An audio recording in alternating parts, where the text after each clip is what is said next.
ସବୁ ଗଳାବାଟ ବନ୍ଦ। ବାବୁଙ୍କ ମୁଲଚାଲ ଶୁଣିଲେ ଏମିତି ଲାଗୁଛି ସେ ପୋଲିସ ନା ବେପାରୀ। ଗରିବଙ୍କ ତଣ୍ଟି ଚିପି ଶୋଷଣ କରିବାରେ କୁଆଡେ ଧୁରନ୍ଧର ଏ ବାବୁ।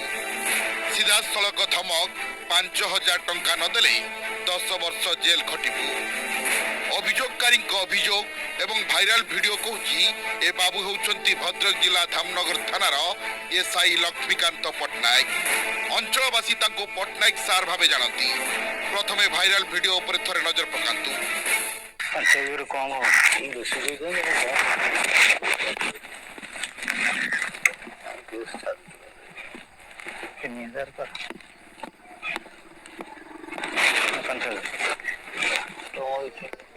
ଏତେ ପଇସା ଦେଇପାରିବୁନି ଗରିବ ଲୋକ।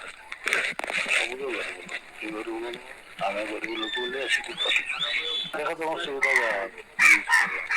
ଲାଭ କଣ? ମୁଁ ତ ଇଆଡେ 5,000 ଖର୍ଚ୍ଚ କରିଛି ଦୌଡ଼ା ଦୌଡ଼ିରେ। କୋଉଠି ଦୌଡ଼ା ଦୌଡ଼ିରେ ଏମିତି 5,000 ପଳେଇଗଲାଣି। ତ କୁଆଡ଼େ ଦୌଡ଼ା ଦୌଡ଼ି? ଫସିଲୁ ରେ ବାବୁ, ଏବେ ଫସିଲୁ ତୁ। ଇଏ କର ପଇସା ତୋର ଭିଡିଓ ଚାଲିଛି ରେ ବାବୁ, ଫସିଗଲୁ ତୁ ରେ ଅଫିସର।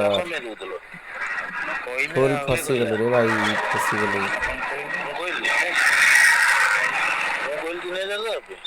ଫସିଗଲୁ, ୟୁଟ୍ୟୁବ ରେ ଭାଇରାଲ ହେଇଗଲୁ ରେ ଭାଇ ତୁ।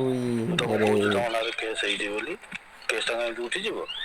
5,000 ନେଲୁ, 1,00,000 ଟଙ୍କା ନେଇଥାନ୍ତୁ ନା।